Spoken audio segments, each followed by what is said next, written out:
बिस्मिल्लाहिर्रहमानिर्रहीम। आज हम क्लास 12 की फिज़िक्स का लेक्चर नंबर 4 स्टार्ट करने जा रहे हैं, जिसके अंदर हम डिस्कस करेंगे ट्रिपल पॉइंट ऑफ वाटर के बारे में। अब ट्रिपल पॉइंट ऑफ वाटर के टॉपिक पे चलने से पहले मैं अगर आपको एक मिसाल दूं कि बज़ाहिर औक़ात हम कहते हैं कि कोई चीज़ फलां चौक पर खड़ी है या कोई चीज़ फलां चौरंगी पर खड़ी है।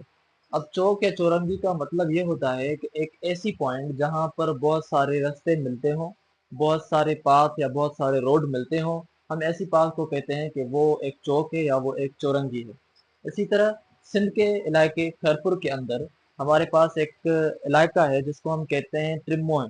इट मीन्स के एक ऐसा शहर जिसको हम कहें थ्री फेसेस वाला सिटी, क्योंकि उसमें से तीन रास्ते निकलते हैं। तो तीन रास्ते वाले सिटी को अगर हम थ्री फेसेस वाला सिटी या ट्रिमो यानी कि तीन चेहरों वाला शहर हम कहते हैं, या तीन मुंहों वाला शहर हम उसको कहते हैं। तो इसी वजह से, क्योंकि वहां पर तीन रास्ते हैं, इन द सेम वे अगर आपके पास कोई एक ऐसी चीज हो जहां पर तीन चीजें एक ही जगह पर या एक ही पॉइंट पर लाई करती हो, तो हम उसको ट्रिपल पॉइंट भी कह सकते हैं। अब ट्रिपल पॉइंट ऑफ वाटर को चलने से पहले मैं अगर आपको ये चीज बता दूं कि ट्रिपल पॉइंट क्या होता है, या ट्रिपल पॉइंट से पहले हम डबल पॉइंट क्या होता है। अब डबल पॉइंट हम एक ऐसी पॉइंट को कहते हैं जहां पर दो किस्म की states at the same time simultaneously exist करें, तो हम उसको कहेंगे कि वो एक डबल पॉइंट है, हम जिसको मिसाल के तौर पर समझ रहे हैं। अब फर्ज करें कि हमारे पास ये एक ग्राफ है जो हम बाद में भी डिस्कस करेंगे, कि सबसे पहले हमारे पास एक सॉलिड बर्फ है। हमने बर्फ को जैसे हीट देना शुरू की, जैसे हमने उसको फ्रिज से बाहर निकाला, तो अब वो जो है पिघलना शुरू हो रही है। अब वो पिघलने के टाइम कुछ बर्फ है और कुछ लिक्विड है। बर्फ है मतलब कुछ सॉलिड है, और कुछ जो है लिक्विड है। इसका मतलब बर्फ पिघलने के टाइम दो स्टेट्स में है, तो वो 2 पॉइंट आप कह सकते हैं, क्योंकि ऐसा टेम्परेचर जिस टेम्परेचर पर बर्फ खुद सॉलिड भी है और वो एक किस्म की लिक्विड भी है, तो उस टाइम पर हम कह सकते हैं कि वो डबल पॉइंट है। लेकिन ट्रिपल पॉइंट हम ऐसी पॉइंट को कहेंगे जिस पॉइंट पर पानी सॉलिड भी हो, जिस टाइम पर पानी लिक्विड भी हो, जिस टाइम पर पानी गैस भी हो, तो हम उसको कहेंगे कि ये आपकी ट्रिपल पॉइंट है। इसी वजह से हमारे पास जो ट्रिपल पॉइंट ऑफ वाटर की डेफिनेशन है वो कुछ ये है कि triple point of water is a point eight which three states of matter can को एग्जिस्ट। एक ऐसी पॉइंट जिस पर तीन मैटर की स्टेट्स एक ही जगह पर मौजूद हों, लेकिन वो साइमल्टेनियसली मौजूद हों इन थर्मल इक्विलिब्रियम।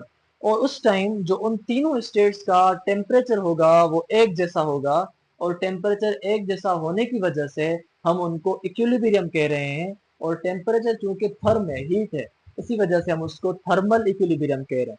और इक्विलिब्रियम या थर्मल इक्विलिब्रियम क्या चीज है, हमने इससे प्रीवियस वाले वीडियो में लेक्चर नंबर 3 के अंदर सही नमूने से डिस्कस किया था कि जो थर्मल इक्विलिब्रियम है उसका क्या मतलब है और थर्मल इक्विलिब्रियम किस तरह बनती है।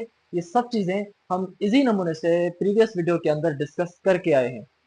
बहरहाल, अब यहाँ पर थर्मल इक्विलिब्रियम का मतलब ये है कि तीन स्टेट्स हैं, सॉलिड भी है, लिक्विड भी है और गैस भी है। तीनों जो हैं वो एक ही जगह पर एग्जिस्ट कर रहे हैं। तो हम कहेंगे कि इस पॉइंट पर, ये पॉइंट है, इस पॉइंट पर इन तीनों का टेम्परेचर आपस में बराबर है। और बराबर जब टेम्परेचर होता है तो हम उसको कहते हैं वो थर्मल इक्विलिब्रियम है। और यही चीज हम कह सकते हैं कि ट्रिपल पॉइंट ऑफ वाटर जब भी होगा या जब भी ये पॉइंट होगी, उस टाइम पर सॉलिड, लिक्विड और गैसियस तीनों स्टेट्स वाटर की उस टाइम पर मौजूद होंगी। और ट्रिपल पॉइंट ऑफ वाटर कब होगी और कैसे होती है?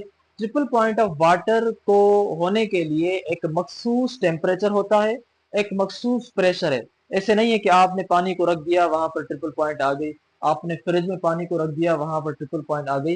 ट्रिपल पॉइंट ऑफ वाटर एक मखसूस टेम्परेचर पर और मखसूस प्रेशर पर एग्जिस्ट होती है। इसी वजह से हम ये चीज कहते हैं कि triple point of water is specific temperature and specific pressure at which water can coexist in all the three states such as ice, water and also in gases। तो ये वो एक मखसूस प्रेशर और टेम्परेचर होगा जिस पर triple point of water exist करेगी, यानी तीनों स्टेट्स उस टाइम एग्जिस्ट कर पाएंगी। अब वो मखसूस टेम्परेचर कौन सा है? वो मखसूस टेम्परेचर जिस पर triple point of water exist करेगी वो है 0.01 डिग्री सेंटीग्रेड, या कुछ बुक्स इसको 0.0 डिग्री सेंटीग्रेड भी लिख रहे हैं, यानी कि कंप्लीट 0 डिग्री सेंटीग्रेड। और हमारे टेक्स्ट बुक के अंदर जो लिखा हुआ है वो है कि 0.01 डिग्री सेंटीग्रेड वो टेम्परेचर है जब पानी को दिया जाएगा तो पानी तीनों स्टेट्स में एग्जिस्ट करेगा। उस टाइम वो सॉलिड भी रहेगा, लिक्विड भी रहेगा और गैस भी रहेगा। इन द सेम वे जो सेकंड टेम्परेचर है जिस पर पानी अपने ट्रिपल पॉइंट वाली स्टेट में रह पाएगा, वही सेम टेम्परेचर है, लेकिन वो टेम्परेचर अब हम फ़ारेनहाइट में डिस्कस कर रहे हैं। फ़ारेनहाइट में अगर आप देखेंगे तो ट्रिपल पॉइंट वाला टेम्परेचर आपका 32.018 डिग्री फ़ारेनहाइट होगा, या आप इसको ऐसे भी कह सकते हैं कि 32.02 डिग्री फ़ारेनहाइट, जो कुछ बुक्स के अंदर इस तरह लिखा हुआ है। इन द सेम वे आपके पास अगर यही टेम्परेचर आप केल्विन में देखना चाहें तो आपके पास वो टेम्परेचर होगा 273.16 केल्विन। अब ये एक ही टेम्परेचर है मगर मुख्तलिफ स्केल्स में, जिस पर आपका पानी ट्रिपल पॉइंट ऑफ वाटर वाली स्टेट में आ जाएगा। अगर जिस टाइम पर आप ये टेम्परेचर दे रहे हैं उस टाइम पर हवा है, यानी कि पानी को आपने कंटेनर में रखा और उस कंटेनर में हवा मौजूद है, तो ट्रिपल पॉइंट वाली स्टेट को लाने के लिए, ट्रिपल पॉइंट को एग्जिस्ट होने के लिए आपको टेम्परेचर 0.01 डिग्री सेंटीग्रेड देना होगा। लेकिन अगर आपने एक कंटेनर में पानी को बंद किया है और उस कंटेनर के अंदर ऑक्सीजन है ही नहीं, हवा है ही नहीं, तो उस टाइम पानी को ट्रिपल पॉइंट वाली स्टेट पर लाने के लिए आपको जो टेम्परेचर है वो 0.16 डिग्री सेंटीग्रेड देना होगा, यानी कि in the absence of air. अब हम डिस्कस कर रहे हैं प्रेशर के बारे में। अब जो आपका प्रेशर है उस टाइम पर जो ट्रिपल पॉइंट वाला प्रेशर रहेगा वो आपका होगा 611.73 पास्कल। ट्रिपल पॉइंट वाली स्टेट पर ये आपका प्रेशर होना लाजमी है। अगर दूसरे यूनिट में आप देखें यही प्रेशर आपका 4.58 मिलीमीटर ऑफ एच जी, या 4.5 मिली 58 मिलीमीटर ऑफ मर्क्यूरी भी कह सकते हैं, क्योंकि एच जी जो है वो सिंबल है मर्क्यूरी की।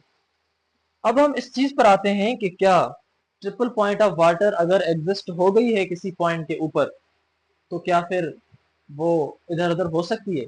बिल्कुल हो सकती है। अगर ट्रिपल पॉइंट ऑफ वाटर की यहाँ टेम्परेचर है 0.01 डिग्री सेंटीग्रेड, तो उस टाइम सॉलिड सॉलिड में भी रहेगा, वाटर सॉलिड में भी रहेगा, वाटर आपका लिक्विड में भी रहेगा, वाटर आपका गैसेस स्टेट में भी रहेगा।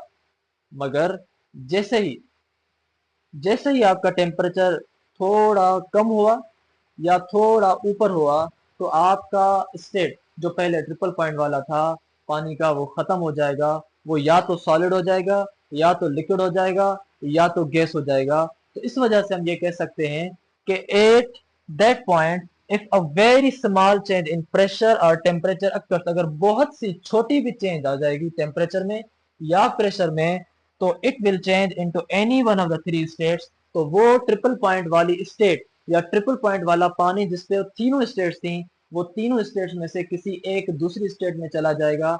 या वो सॉलिड हो जाएगा, या वो गैस हो जाएगा, या वो आपका लिक्विड हो जाएगा, क्योंकि आपने ट्रिपल पॉइंट से थोड़ा भी टेम्परेचर या इधर किया या उधर किया तो तीनों state at the same time exist नहीं करेंगी, एक स्टेट हो जाएगी। अब हमने डिस्कस करना है कि किस तरह ट्रिपल पॉइंट ऑफ वाटर का जो ग्राफ है वो बनाया जाता है। ट्रिपल पॉइंट ऑफ वाटर के ग्राफ को बनाने के लिए हमने कुछ प्रीरिक्विजिट्स यहाँ इंक्लूड किए हैं ताकि हम ट्रिपल पॉइंट ऑफ वाटर के ग्राफ को आसानी से, आराम से और बिल्कुल इसी नमूने से समझ सकें।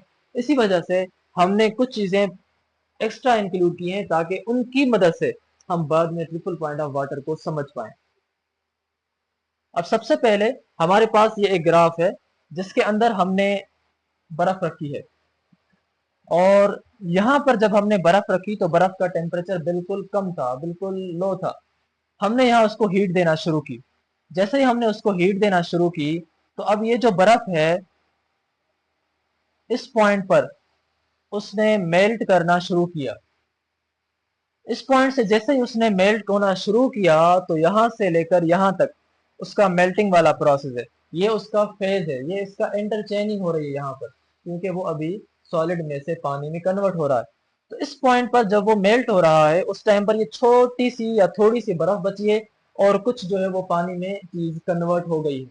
अब जब वो पानी में चीज कन्वर्ट हो गई है या अब हो रही है दोनों, तो उस टाइम पर वो कुछ सॉलिड है, उस टाइम पर वो कुछ लिक्विड है। अब आप यहाँ देख सकते हैं कि यहाँ पर 2 पॉइंट हैं, वो दोनों स्टेट में at the same time exist कर पा रहा है, लेकिन इस टेम्परेचर के नीचे वो सिर्फ एक स्टेट में है, सॉलिड में है। इस टेम्परेचर के ऊपर वो सिर्फ लिक्विड में है, एक स्टेट में है। लेकिन यहाँ पर मेल्टिंग पॉइंट वाले स्टेट पर वो मखसूस टेम्परेचर है जिस पर वो सॉलिड में भी रह पाएगा, जिस पर वो लिक्विड में भी रह पाएगा। अब जैसे ही सॉलिड और लिक्विड आहिस्ता आहिस्ता मेल्ट हो गए और कंप्लीटली वो मेल्ट होके लिक्विड में चेंज हो गया, तो यहाँ पर जो अब आपके पास स्टेट है वो कंप्लीट लिक्विड स्टेट है। हमने अभी तक उसको हीट देना बरकरार रखी है, और जैसे ही उसकी हीट पानी की बढ़ती गई बढ़ती गई बढ़ती गई यहाँ तक पहुंची, तो पानी ने उबलना शुरू किया और पानी ने आहिस्ता आहिस्ता जो कुछ गैसेस हैं वो उसमें से निकलना शुरू हुए। तो इस टाइम पर वो कुछ लिक्विड है और कुछ टाइम पर वो कुछ इसी टाइम पर वो कुछ गैस है। तो दोनों स्टेट में इस टाइम पर वो एग्जिस्ट कर रहा है, यानी लिक्विड में भी है और गैस में भी है, क्योंकि पानी आहिस्ता आहिस्ता बॉयल हो रहा है और कुछ कुछ गैस में कन्वर्ट हो रहा है। उसी टाइम पर वो गैस भी है, उसी टाइम पर वो लिक्विड भी है। तो ये उसकी ट्रांजिशन फेज है जिसमें वो अपने आप को चेंज कर रहा है। और अभी कुछ ऐसा टेम्परेचर है जिसमें वो कन्वर्ट हो रहा है, लेकिन यहाँ तक जब वो इस टेम्परेचर पर पहुंचा, तो अब सारा का सारा पानी गैस में चेंज हो रहा है। तो ये जो स्टेट है आपको बता रही है कि गैस में चेंज हो रहा है। और ये स्टेट जिसमें पानी लिक्विड आहिस्ता आहिस्ता गैस में चेंज हो रहा था टेम्परेचर की वजह से, तो इस स्टेट को हम कह रहे थे कि वो आपकी वेपोराइजेशन है, क्योंकि ये वेपर्स में कन्वर्ट हो रहा है लिक्विड से। तो इस प्रोसेस को हम वेपोराइजेशन कहेंगे। अब सेम इसी ग्राफ को हम यहाँ इस ग्राफ के अंदर लाएंगे जिसको हम फेज चेंजिंग डायग्राम कहते हैं। ये भी सेम चीज है, लेकिन ये अब हम बर्फ के टेम्परेचर के हिसाब से लेंगे। अब यहाँ पर ये चीज आप देखें कि बर्फ यहाँ पर मौजूद है और यहाँ पर जो आपके पास टेम्परेचर है वो -20 डिग्री सेंटीग्रेड है। अब -20 ग्रेड सेंटीग्रेड आपने इस बर्फ को अभी रेफ्रिजरेटर से बाहर निकाला, फ्रीजर से आपने उसको बाहर निकाला। जैसे आपने उसको बाहर निकाला तो उसका टेम्परेचर बढ़ता गया, क्योंकि फ्रिज में टेम्परेचर कम होता है, फ्रिज के बाहर टेम्परेचर ज्यादा होता है।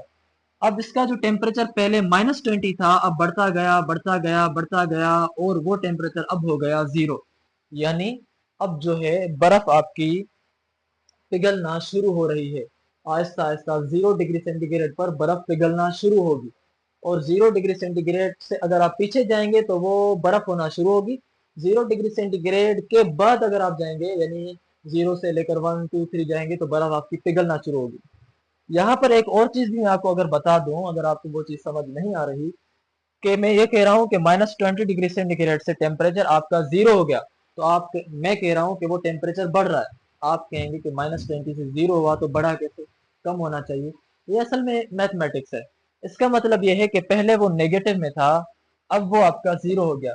यानी पहले वो वैल्यू कर्ज में था, अब वो वैल्यू 0 है। मतलब पहले इसके पास टेम्परेचर का 20 रुपया कर्ज था, यानी माइनस था। अब एक दो बंदे हैं, एक के पास 20 रुपया कर्ज है और एक दूसरा बंदा है जिसके पास 0 रुपया है। आप ये बताएं दोनों में से अमीर कौन है? दोनों में अमीर वो बंदा है जिसके पास कुछ भी नहीं, जिसके पास 20 रुपया कर्ज है वो अमीर नहीं है। इन द सेम वे उनमें हायर कौन हुआ? उनमें हायर हुआ 0 वाला। तो यहाँ पर जो टेम्परेचर -20 है, ये टेम्परेचर कम है। टेम्परेचर बढ़ता गया और 0 टेम्परेचर हो गया, तो मतलब ये अब टेम्परेचर बढ़ गया है, कम से कम -20 से तो ज्यादा है ना। अब ये टेम्परेचर जैसे ही यहाँ तक पहुंचा, तो ये आपका जो पहले सिर्फ आइस में थी चीज वो, या सिर्फ वो चीज सॉलिड थी, अब वो आहिस्ता आहिस्ता आइस से वाटर में जो है वो कन्वर्ट होना शुरू हुई। तो इस पॉइंट पर उसको जो स्टेट है वो आइस भी है, उस टाइम पर उसको जो स्टेट है वो वाटर की भी है, यानी उस टाइम पर वो सॉलिड भी है, उस टाइम पर वो लिक्विड भी है। अब और टेम्परेचर जैसे बढ़ता गया, तो टेम्परेचर हमने 0 से इस पॉइंट पर वो आइस और सॉलिड जो दोनों थी, वो सारा का सारा बर्फ अब कन्वर्ट हो चुका है पानी में, इस पॉइंट पर। अब जब वो पानी में मुकम्मल नमूने से कन्वर्ट हो चुका है, तो अब जो टेम्परेचर हम दे रहे हैं, अब जो हम उसको हीट दे रहे हैं, वो सारी की सारी किस में जा रही है? पानी के अंदर जा रही है। अब पानी को अब हमने हीट दी, टेम्परेचर आप देखें बढ़ता जा रहा है, यहाँ तक बढ़ा 50, यहाँ तक बढ़ा 75, यहाँ तक बढ़ा 100। अब टेम्परेचर बढ़ता जा रहा है, यहाँ तक टेम्परेचर बढ़ा तो पानी अपने लिक्विड वाली ही स्टेट में था, क्योंकि 0 से लेकर 100 तक टेम्परेचर को पानी बर्दाश्त कर सकता है। लेकिन जैसे ही टेम्परेचर 100 तक पहुंचेगा या 100 से एक भी पॉइंट अगर आगे बढ़ेगी तो पानी फिर आहिस्ता आहिस्ता बॉयल होना शुरू होगा, आहिस्ता आहिस्ता वेपोराइज होना शुरू होगा। तो अभी आपका जो जो पानी है वो पानी वाटर स्टीम में चेंज होना शुरू हुआ, वेपर्स में चेंज होना शुरू हुआ, तो हम कहेंगे यहाँ पर वाटर प्लस स्टीम है या वाटर प्लस वेपर्स है। और यहाँ पर जो उसकी स्टेट होगी वो लिक्विड भी होगी और गैस भी होगी, क्योंकि अभी वो लिक्विड से आहिस्ता आहिस्ता गैस में कन्वर्ट हो रहा है। तो इस प्रोसेस पर, जिस प्रोसेस पर ये सब हो रहा है, हम कहेंगे कि ये आपकी वेपोराइजेशन है। एवापोरेशन हम कब कहेंगे? जब आपने पानी को ऐसे ही गिलास में रख दिया और पानी बगैर किसी टेम्परेचर दिए, बगैर कोई एक्सटर्नल हीट दिए, पानी कुछ टाइम के बाद उड़ जाता है। जिस तरह आपने जमीन पर पानी हारा या आपने किसी गिलास में पानी रखा, 2 दिन बाद देखा तो गिलास में पानी नहीं था, तो वो टेम्परेचर में पानी उड़ चुका था। उस प्रोसेस को जब पानी खुद ब खुद उड़ जाए बगैर किसी टेम्परेचर देने के, आप उसको कहेंगे एवापोरेशन। जब आप पानी तो गिलास में रख रहे हैं मगर उसके साथ साथ आप उसको हीट भी दे रहे हैं और हीट की वजह से पानी गैस में कन्वर्ट हो रहा है, तो उस प्रोसेस को आप कहेंगे वेपोराइजेशन। यहाँ पर आप उसको हीट दे रहे हैं, इसी वजह से वो वेपोराइजेशन है। अगर आप उसको हीट ना देते और पानी खुद ब खुद चला जाता तो आपको ये ग्राफ फिर एवापोरेशन बताता। इन द सेम वे अगर आपका पानी उल्टा आता, यानी यहाँ से गैस वाली स्टेट से इस लिक्विड वाली स्टेट में आता, तो फिर आप उसको कंडेंसेशन कहते। लेकिन हम यहाँ जा रहे हैं सीधा, यानी लिक्विड से वो चेंज हुआ है गैस में, तो फिर हम कह रहे हैं कि यहाँ पर वेपोराइजेशन हो रही है। अब इस पॉइंट पर या इस टेम्परेचर पर वो सारा का सारा जो है वो कन्वर्ट हो चुका है अभी गैस में, स्टीम में या फिर वेपर्स में। यहाँ तक आई होप कि आपको ये जो सिंपल छोटे ग्राफ है वो जरूर समझ आ चुके होंगे।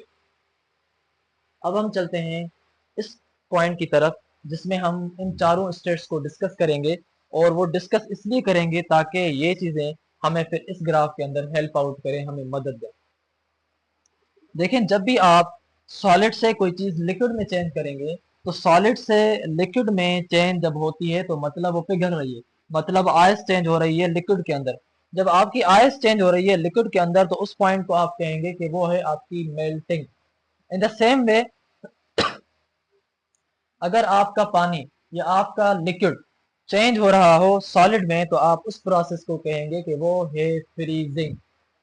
और यानी कि ये पानी आपका चेंज हो रहा है बर्फ में, तो आप कहेंगे उसको freezing. In the same way अगर आपके पास लिक्विड है और वो चेंज हो रहा है गैस में, यानी कि आपका पानी चेंज हो रहा है स्टीम में, पानी चेंज हो रहा है वेपर्स में, तो आप उसको कहेंगे कि वो वेपोराइजेशन है। अगर आप टेम्परेचर दे रहे हैं तो वेपोराइजेशन, अगर पानी चेंज हो रहा है गैस में बगैर कोई टेम्परेचर दिए, तो आप उसको कहेंगे कि वो एवापोरेशन है। और जब आपकी कोई चीज गैस से चेंज हो लिक्विड में, तो आप उसको कहेंगे कंडेंसेशन। अब गैस से लिक्विड में किस तरह चेंज होती है?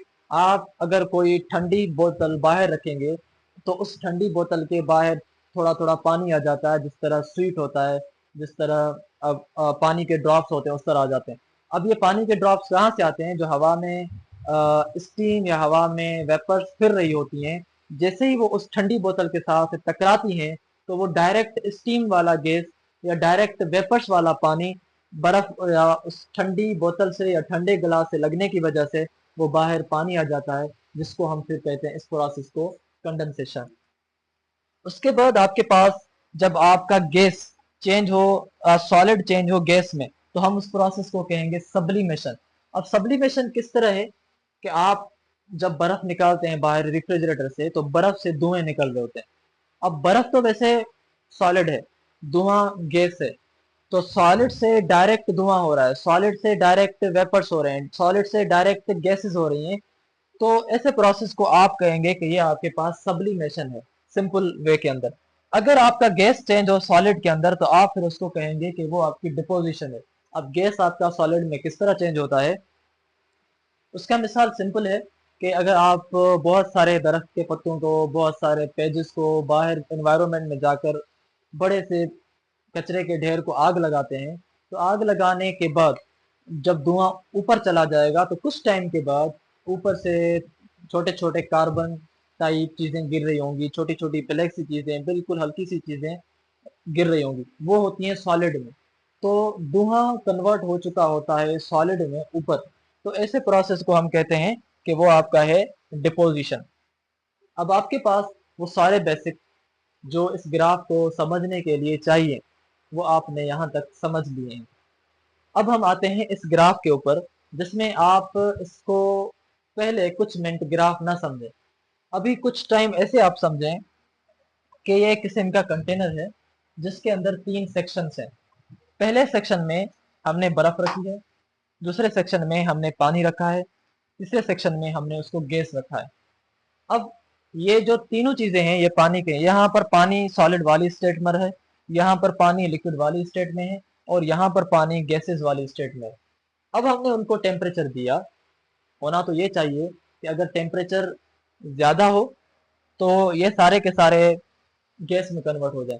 अगर टेम्परेचर बिल्कुल हमने -20 तक कर दिया तो ये सारे के सारे या तीनों चीजें बर्फ में कन्वर्ट हो जाएं, क्योंकि ये तीनों चीजें एक ही कंटेनर में पड़ी है। पर हमने क्या किया है कि इनको जो नीचे से हमने टेम्परेचर दिया है वो टेम्परेचर 0.01 डिग्री सेंटीग्रेड है। इस टेम्परेचर पर ये तीनों at the same time exist कर पाएंगे। ना आपका ये चेंज होगा, ना आपका ये चेंज होगा, ना आपका ये चेंज होगा, तीनों at the same time exist कर पाएंगे, क्योंकि हमने एक ऐसा टेम्परेचर दिया है जिस टेम्परेचर पर तीनों स्टेट्स साइमल्टेनियसली थर्मल इक्विलिब्रियम में एग्जिस्ट कर पाएंगी। अब आप कुछ यहाँ ये समझें कि ये बाउंड्री है या ये आपके पास एक किस्म का रास्ता है या बाउंड्री है सॉलिड के दरमियान और लिक्विड के दरमियान। और ये जो आपके पास बाउंड्री है ये वाली, ये बाउंड्री है सॉलिड के दरमियान और गैसेस के दरमियान। और ये जो बाउंड्री है ये बाउंड्री आपकी लिक्विड के दरमियान और गैसेस के दरमियान। अब हमने इन बाउंड्रीज को यहाँ फिजिक्स के अंदर नाम दिया है कर्व्स का। कर्व, ये कर्व है between liquid water and between solid ice. ये कर्व है between solid ice and between gas water. और ये जो है आपके पास या वेपर्स, और ये जो कर्व है आपके पास वो है वाटर लिक्विड और गैस वेपर्स की, यानी कि वाटर गैस की सूरत में। अब इन कर्व्स का क्या नाम होगा और ये कर्व हमें क्या बताएंगे, और ये कर्व यहाँ पर जो मिल रहे हैं इस पॉइंट को हम ट्रिपल पॉइंट भी अगर कह रहे हैं तो हम इसको क्यों कह रहे हैं। यहाँ पर आप देखें कि जब आपका यहाँ पर टेम्परेचर एक ऐसा टेम्परेचर है जिस टेम्परेचर पर वो तीनों चीजों थर्मल इक्विलिब्रियम में है, यहाँ तक तो आप मानते हैं। अब जब वो तीनों चीजें एक ही टेम्परेचर पर एग्जिस्ट कर रही हैं और वो थर्मल इक्विलिब्रियम में ला कर रही हैं, तो ये भी हो सकता है कि आपका जो सॉलिड है वो चेंज हो लिक्विड में, और लिक्विड है जो वो चेंज हो सॉलिड में। ये भी हो सकता है कि सॉलिड है जो वो चेंज हो गैस में, और ये भी हो सकता है गैस है वो चेंज हो सॉलिड में। इन द सेम वे इस कर्व को आपको ये बताएगा कि लिक्विड आपका चेंज हो सकता है गैसेस में और गैसेस आपकी चेंज हो सकती हैं लिक्विड वाटर में। अब ये कर्व इस हिसाब से हमें नाम देंगे अपना। अगर यहाँ पर कोई चीज सॉलिड से या पानी अपना बर्फ से चेंज हो रहा है लिक्विड वाली स्टेट में, तो इस पॉइंट को हम कहेंगे कि वो मेल्टिंग कर्व है। अगर आपका ये लिक्विड चेंज हो रहा है सॉलिड में, यानी कि पानी चेंज हो रहा है बर्फ में, तो इस पॉइंट को या इस कर्व को हम कहेंगे फ्रीजिंग कर्व। ये फ्रीजिंग कर्व शो कर रहा है। अगर आइस चेंज हो लिक्विड में तो फिर हम इसको कहेंगे कि ये आपका मेल्टिंग कर्व है। इन द सेम वे अगर ये आइस आपकी डायरेक्टली चेंज होगी गैस में तो हम उसको कहेंगे कि ये सब्लिमेशन है। अगर गैस आपका डायरेक्टली चेंज होगा उस पॉइंट पर डायरेक्टली सॉलिड में, तो फिर हम उसको कहेंगे कि ये कर्व आपका शो कर रहा है डिपोजिशन को। इन द सेम वे अगर आपका यहाँ थर्मल इक्विलिब्रियम होने की वजह से ट्रिपल पॉइंट पर लिक्विड चेंज होता है गैसेस में, तो आपका ये जो स्टेट है या ये जो कर्व है शो करेगा वेपोराइजेशन, क्योंकि हम टेम्परेचर दे रहे हैं। अगर आपका ये गैस चेंज होगा यहाँ पर लिक्विड में, तो इस कर्व को हम कहेंगे कि ये कर्व शो कर रहा है कंडेंसेशन को।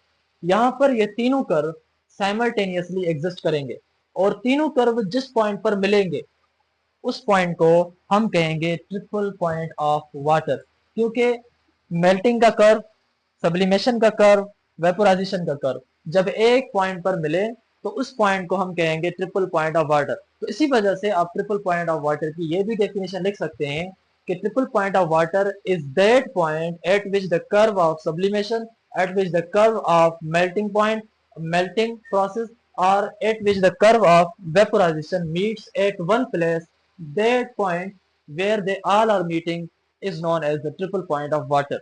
इन द सेम वे आप ऐसे भी कह सकते हैं कि जहां पर फ्रीजिंग की पॉइंट, जहां पर डिपोजिशन की पॉइंट, जहां पर कंडेंसेशन के प्रोसेस की पॉइंट, तीनों प्रोसेस की पॉइंट एक जगह पर मिले, उस प्रोसेस को भी हम ट्रिपल पॉइंट ऑफ वाटर कहेंगे, या एक ऐसा टेम्परेचर जहां पर तीनों चीजें मिल रही हैं। अब ये भी सवाल आप सोच रहे होंगे कि ट्रिपल पॉइंट ऑफ वाटर को हम T3 क्यों कह रहे हैं। T3 हम उसको इसलिए कह रहे हैं क्योंकि सॉलिड का टेम्परेचर, लिक्विड का टेम्परेचर, गैस का टेम्परेचर, तीनों टेम्परेचर्स आपस में बराबर हैं, तीनों टेम्परेचर्स उनके एक जैसे हैं, थर्मल इक्विलिब्रियम है। इसी वजह से ट्रिपल पॉइंट ऑफ वाटर वाले टेम्परेचर को आप T3 से जाहिर करेंगे। लेकिन बात यहाँ तक महदूद नहीं है, ट्रिपल पॉइंट ऑफ वाटर के अलावा भी और बहुत सारी चीजें हैं जो हमें यहाँ डिस्कस नहीं करनी, मगर आपको आइडिया होना चाहिए कि ट्रिपल पॉइंट ऑफ मर्क्यूरी या ट्रिपल पॉइंट ऑफ दूसरे लिक्विड्स भी होती हैं। ट्रिपल पॉइंट ऑफ वाटर हम यहाँ पर इसलिए पढ़ रहे हैं क्योंकि ये एक बेसिक सी चीज है। अब सवाल यह है कि ट्रिपल पॉइंट ऑफ वाटर को हम पढ़ क्यों रहे हैं, हम उसको डिस्कस क्यों कर रहे हैं, हमें कौन सी जरूरत है कि हम ट्रिपल पॉइंट ऑफ वाटर पढ़ें। ये जो चीज है हम इसी वीडियो के अंदर अभी डिस्कस करने जा रहे हैं। अब हम इस सवाल पर आते हैं कि ट्रिपल पॉइंट ऑफ वाटर को हम क्यों पढ़ते हैं। असल में ट्रिपल पॉइंट ऑफ वाटर जो है एक किस्म की स्टैंडर्ड है जो थर्मोमीटर्स को कैलिब्रेट करने के लिए इस्तेमाल होता है। अब कैलिब्रेट करने का मतलब ये है कि थर्मोमीटर्स को चेक करने का, थर्मोमीटर्स को आइडेंटिफाई करने का कि वेदर उनकी मेजरमेंट सही है या गलत है, हम इस्तेमाल करते हैं ट्रिपल पॉइंट ऑफ वाटर को। लेकिन जिस इंस्ट्रूमेंट के जरिए से हम उनको कैलिब्रेट करते हैं ट्रिपल पॉइंट ऑफ वाटर का इस्तेमाल करते हुए, उस इंस्ट्रूमेंट का नाम है TPW सेल, यानी कि triple point of water cell. इसी वजह से हम थर्मोमीटर्स की जो डेफिनेशन लिखते हैं वो ये लिखते हैं कि triple point of water is used to calibrate the thermometers. अब इस पर हमारे पास एक किस्म की स्टोरी है कि एक स्टूडेंट ने टीचर को कहा कि मुझे ये जानना है कि ये जो थर्मोमीटर मैंने बनाया है कि क्या वाकई सही है या गलत है। तो फिर उस स्टूडेंट ने अपना तरीका एक ईजाद किया था कि वो कह रहा था कि मैं इसको एक बर्फ के ऊपर या एक ठंडे पानी में थर्मोमीटर को डालूंगा, अगर टेम्परेचर 0 डिग्री सेंटीग्रेड पर बर्फ का टेम्परेचर आया तो मैं कहूंगा कि टेम्परेचर या इस थर्मोमीटर का टेम्परेचर सही है, या इस थर्मोमीटर की जो मेजरमेंट है या इसका जो वर्किंग है वो सही है। फिर मैं क्या करूंगा, स्टूडेंट कह रहा था टीचर को, फिर मैं क्या करूंगा कि इसी थर्मोमीटर को पानी में डालूंगा और उसको मैं पानी को हीट करूंगा, और जब पानी बॉयल करना शुरू होगा और मैं देखूंगा कि अभी पानी बॉयल होना शुरू हुआ है, और उस टाइम अगर टेम्परेचर इस थर्मोमीटर का 100 हुआ तो मैं कहूंगा कि ये थर्मोमीटर सही है। दरअसल उस स्टूडेंट ने थर्मोमीटर को कैलिब्रेट करने के लिए जो स्टैंडर्ड्स मुकर्रर किए थे वो थे दो, एक थी उसकी फ्रीजिंग पॉइंट, दूसरी थी उसकी बॉइलिंग पॉइंट। लेकिन टीचर ने उसको कहा कि अगर पानी की प्योरिटी या कम होगी या ज्यादा होगी, अगर पानी के ऊपर एक्सटर्नल प्रेशर्स कम होंगे या ज्यादा होंगे, तो आपको हमेशा वैल्यू सही नहीं मिलेगा, या 0.5 मिलेगा या 1 मिलेगा या 2 डिग्री सेंटीग्रेड मिलेगा। तो इतना डिफरेंस हो सकता है। इसी वजह से अगर आप चाहते हैं कि आपको 100% एक्यूरेट वैल्यू मिले कि वेदर थर्मामीटर आपने जो बनाया है सही बनाया या गलत है, तो फिर आप ट्रिपल पॉइंट ऑफ वाटर को इस्तेमाल करें, क्योंकि ट्रिपल पॉइंट ऑफ वाटर जो है वो एक यूनिवर्सलिटी उसके अंदर है, और ट्रिपल पॉइंट ऑफ वाटर जो है वो एक्सटर्नल फैक्टर्स पर डिपेंड नहीं करती। फ्रीजिंग पॉइंट और बॉइलिंग पॉइंट वाटर की एक्सटर्नल फैक्टर्स पर डिपेंड करती है, और एक्सटर्नल फैक्टर्स चेंज होने की वजह से फ्रीजिंग और बॉइलिंग पॉइंट भी चेंज होगी, और आप थर्मोमीटर्स को सही नमूने से मेजर नहीं कर पाएंगे कि वेदर थर्मोमीटर ने मुझे मेजरमेंट सही दी है या गलत दी है। इसी वजह से आप ट्रिपल पॉइंट ऑफ वाटर को इस्तेमाल करें। फिर जब स्टूडेंट ने ये कहा कि सर मैं क्यों इस्तेमाल करूं, तो वहां पर टीचर का ये जवाब था कि एक्सटर्नल फैक्टर्स पर ट्रिपल पॉइंट ऑफ वाटर बिल्कुल भी डिपेंड नहीं करती। जैसे कि प्रेशर है, जैसे कि प्योरिटी है, जैसे कि कंटेनर ऑफ द शेप है, इन चीजों पर बिल्कुल भी triple point of water depend नहीं करती। जो भी प्रेशर हो एक्सटर्नल, जो भी प्योरिटी हो पानी की, और जो भी कंटेनर की शेप हो, हमेशा हमेशा ट्रिपल पॉइंट ऑफ वाटर का टेम्परेचर आपका फिक्स आएगा 273.16 केल्विन। और ये एक स्टैंडर्ड टेम्परेचर या एक स्टैंडर्ड टेम्परेचर और प्रेशर है ट्रिपल पॉइंट ऑफ वाटर के लिए। अब आप कहेंगे कि सर आपने कहा था कि इन ट्रिपल पॉइंट ऑफ वाटर को एग्जिस्ट करने के लिए एक मखसूस प्रेशर है, और वो मखसूस प्रेशर था 611.73। तो इसका मतलब भी तो ये हुआ ना कि इसको भी एक मखसूस प्रेशर है, अगर ये प्रेशर कम नीचे हुआ तो ट्रिपल पॉइंट ऑफ वाटर नहीं मिलेगी। दरअसल वो जो मखसूस प्रेशर था जिस पर triple point of water exist करती है, वो उस पानी की अपनी इंटरनल प्रॉपर्टी है जिसके ऊपर ट्रिपल पॉइंट ऑफ वाटर अपनी वो एलाबोरेट कर पाएगा या अपनी वो गेन कर पाएगा। तो वो प्रेशर जो आपके पास हमने शुरू में बताया था, वो टेम्परेचर उस पानी की अपना इंटरनल बिहेवियर है, उसकी इंटरनल प्रॉपर्टी। जो हमने यहाँ पर प्रेशर की बात की जिस पर triple point of water depend नहीं करता, वो है एक्सटर्नल एनवायरनमेंट के प्रेशर्स। और इसी वजह से ट्रिपल पॉइंट ऑफ वाटर जो है एक स्टैंडर्ड फिक्स्ड पॉइंट है टेम्परेचर की, फॉर कैलिब्रेटिंग और for checking the thermometers, because it is a unique property. ये एक किस्म की यूनिक प्रॉपर्टी है, थर्मोमीटर्स को इस्तेमाल चेक करने के लिए इस्तेमाल होती है। अब हम आते हैं कि ट्रिपल पॉइंट ऑफ वाटर को चेक करने के लिए तो हम इस्तेमाल करते हैं, लेकिन जिस इंस्ट्रूमेंट के जरिए से हम उसको इस्तेमाल करते हैं, उस इंस्ट्रूमेंट का नाम है triple point of water cell, या फिर उसका जो निक नेम है, जो उसका दूसरा नाम है, वो है TPW सेल। अब इस TPW सेल को हम क्या करते हैं? It is used to create the thermal equilibrium between solid, liquid and vapour. इन तीनों स्टेट्स के दरमियान अगर आपने थर्मल इक्विलिब्रियम को बनाना है, अगर आपने थर्मल इक्विलिब्रियम क्रिएट करनी है, अगर आपने ट्रिपल पॉइंट ऑफ वाटर को क्रिएट करना है, तो जिस इंस्ट्रूमेंट में या जिस डिवाइस में आप ये सब चीजें करेंगे, उस चीज का नाम है triple point of water cell, TPW cell. अगर आप एक छोटी सी बोतल के अंदर या छोटे से शीशे के टुकड़े के अंदर या छोटे से बीकर के अंदर भी करते हैं, तो आप उसको भी ऐसे कह सकते हैं कि हमने ये एक किस्म का टेम्पररी TPW सेल बनाया है। अब ये जो TPW सेल है, दरअसल इसके दो मेन अहम काम है। पहला काम उसका ये है कि it is used to create and maintain the precise conditions necessary for TPW to exist. सबसे पहले इसका ये काम है कि ऐसी कंडीशंस को मेंटेन करे, ऐसी कंडीशंस हमें बना के दे जहां पर ट्रिपल पॉइंट ऑफ वाटर को एग्जिस्ट किया जा सके। जो दूसरा इसका काम है वो ये है कि it is also use as reference point to calibrate other thermometers. जब आपके पास यहाँ पर ट्रिपल पॉइंट ऑफ वाटर आ गई, और हमें मालूम है कि ट्रिपल पॉइंट ऑफ वाटर जब होती है तो वहां पर टेम्परेचर क्या होता है? 0.01 डिग्री सेंटीग्रेड या 273.16 केल्विन होता है, जो हमने डिस्कस किया था ऑलरेडी। तो ये वाला, अगर हमने उसके अंदर थर्मामीटर डाला TPW के अंदर, और उस थर्मामीटर का भी वही वैल्यू आया जो ट्रिपल पॉइंट ऑफ वाटर के टेम्परेचर का है, तो हम कहेंगे कि थर्मामीटर एक्यूरेट है, क्योंकि ट्रिपल पॉइंट ऑफ वाटर इसी टेम्परेचर पर होती है। और यहाँ पर अगर वो बन गई है इस गिलास के अंदर, इस TPW सेल के अंदर, अब हम उसके अंदर थर्मामीटर डाल रहे हैं, और थर्मामीटर डालने के बाद हम उसके देख रहे हैं कि थर्मामीटर का भी टेम्परेचर वही आ रहा है जो ट्रिपल पॉइंट ऑफ वाटर का है। तो इसका मतलब जो थर्मामीटर आपने बनाया है वो बिल्कुल एक्यूरेट है। तो इसके हो गए दो काम। पहला कि चीजों को मेंटेन करे कि ट्रिपल पॉइंट ऑफ वाटर बन सके। दूसरा कि जो उसके अंदर हम थर्मामीटर डालें तो थर्मामीटर के लिए एक किस्म की रेफरेंस पॉइंट है, या एक किस्म का उसके लिए आप कहें कि एरिया है, या एक किस्म का उसके लिए मखसूस पॉइंट है जिस पर उसको आना चाहिए। अब हम ये कह सकते हैं कि ये जो आपके पास ट्रिपल पॉइंट वाटर सेल है, ये किन किन चीजों का बना होता है और उसके अंदर क्या क्या चीजें होती हैं, वो अब हम जो है डिस्कस करने जा रहे हैं। सबसे पहले हम डिस्कस करेंगे कि ट्रिपल पॉइंट ऑफ वाटर का जो सेल होता है TPW सेल, उसको एक दीवार वेजल होती है या डेवर वेजल आप उसको कहें। उसका क्या काम होता है? वो रिड्यूस हीट ट्रांसफर करता है ताकि कोई भी बाहर की हीट इस सिस्टम के अंदर ना जाए। वो काम होता है इस वेजल की दीवार का। दूसरा है कि मेंटेन लो टेम्परेचर।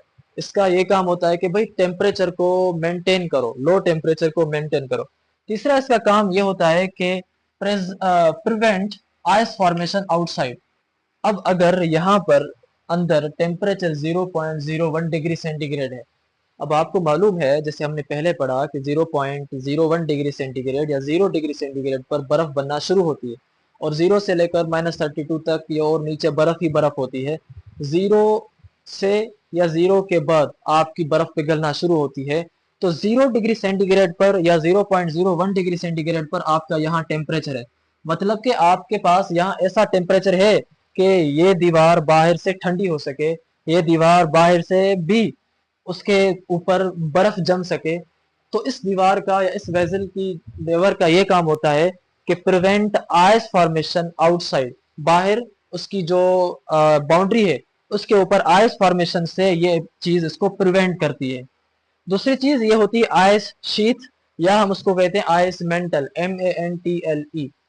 अब इसका काम है कि it maintains stable temperature around cell, cell के इर्द गिर्द टेम्परेचर को स्टेबिलिटी के साथ मेंटेन करना जिस चीज का काम है वो है इस आइस शीट का काम, ये वाली जो इंटरनल है। अब दूसरा इसका ये काम है कि वो इसको थर्मल इंसुलेशन करे। अगर खुदा ना ख्वास्ता यहाँ से टेम्परेचर आ भी जाता है तो वो टेम्परेचर इसके अंदर ना जाए। तो इस हिसाब से इसका जो दूसरा काम है वो है थर्मल इंसुलेशन। उसके बाद ये जो चीज है आपके पास, इसको हम कहते हैं वाटर वेपर, इस चीज को। अब वाटर वेपर दरअसल क्या करती है, वो मेंटेन करती है इक्विलिब्रियम, और दूसरा वो प्रेशर करती है, प्रेशर को कंट्रोल करती है। अब इक्विलिब्रियम को मेंटेन इस हिसाब से करती है कि जो टेम्परेचर उस वाटर वेपर का होगा वही टेम्परेचर वाटर के लिक्विड का होगा, वही टेम्परेचर वाटर की आइस का होगा, यानी वाटर सॉलिड वाले का होगा। तो इसका काम मेंटेन करना है इक्विलिब्रियम को, और दूसरा वहां पर जो प्रेशर कंट्रोल है, क्योंकि स्टीम या जो वेपर्स हैं दरअसल एक किस्म का गैस है, और वो आपको प्रेशर कंट्रोल करने में हेल्प आउट करते हैं। उसके बाद यहाँ पर आपके पास होगा आइस मिक्सचर। अब आइस मिक्सचर का काम ये है कि वो आपका ट्रिपल पॉइंट ऑफ वाटर के अंदर इस्तेमाल होगा, used in triple point of water cell. अब आपने यहाँ देखा आइस और वाटर है, यानी सॉलिड भी है और लिक्विड भी है, और यहाँ पर ये गैसेस भी हैं, ये तीनों states at the same time अभी लाइव कर रही है यहाँ। अब यहाँ पर है आपके पास थर्मल कॉन्टेक्ट लिक्विड। अब इस थर्मल कॉन्टेक्ट लिक्विड का जो काम है, या इसका जो दूसरा नाम है, वो है थर्मल ब्रिज फ्लूइड। अब थर्मल ब्रिज फ्लूइड में हम इसको कहते हैं क्योंकि ये क्या करता है, it improves thermal contact between thermometer and water ice mixture. आपके पास यहाँ पर वाटर आइस मिक्सचर है, और यहाँ पर हमने थर्मामीटर वेल में थर्मामीटर को डालना होता है। अब थर्मामीटर जब हमने उसके अंदर डाला, जैसे कि हमने यहाँ लिखा है it is where thermometer is placed, यहाँ पर हम थर्मामीटर डालते हैं। अब थर्मामीटर डालने के बाद ये इंप्रूव करेगा थर्मल कांटेक्ट बिटवीन थर्मामीटर, ये आपका thermometer and ice water mixture के दरमियान। तो ये सारे वो चीजें हैं, या सारे छोटी छोटी आपके पास टर्मिनोलॉजीज हैं जो इस आइस वाटर सेल के अंदर इस्तेमाल होती हैं। और यहाँ तक आपकी जो ट्रिपल पॉइंट ऑफ वाटर है वो कंप्लीट हो चुका है। और ये सारा टॉपिक ये डिटेल से हमने डिस्कस इस वजह से किया है क्योंकि ये छोटी छोटी चीजें हमारे कॉन्सेप्ट को क्लियर न करने का सबब बनती हैं, और हमारे माइंड में एक हमेशा किस्म की एम्बिग्यूटी रहती है कि इसमें क्या होगा, ये चीज मुझे नहीं समझ आ रहा है, ये ग्राफ नहीं समझ आया, या ये फिगर मुझे समझ नहीं आई। तो हमने इस छोटे से टॉपिक को इसी वजह से इलाबोरेट किया है ताकि हर छोटी चीज जो इस छोटे टॉपिक के अंदर इंक्लूड है वो हमें आराम से क्लियर हो जाए। आई होप कि आपको जरूर ये टॉपिक समझ आया होगा।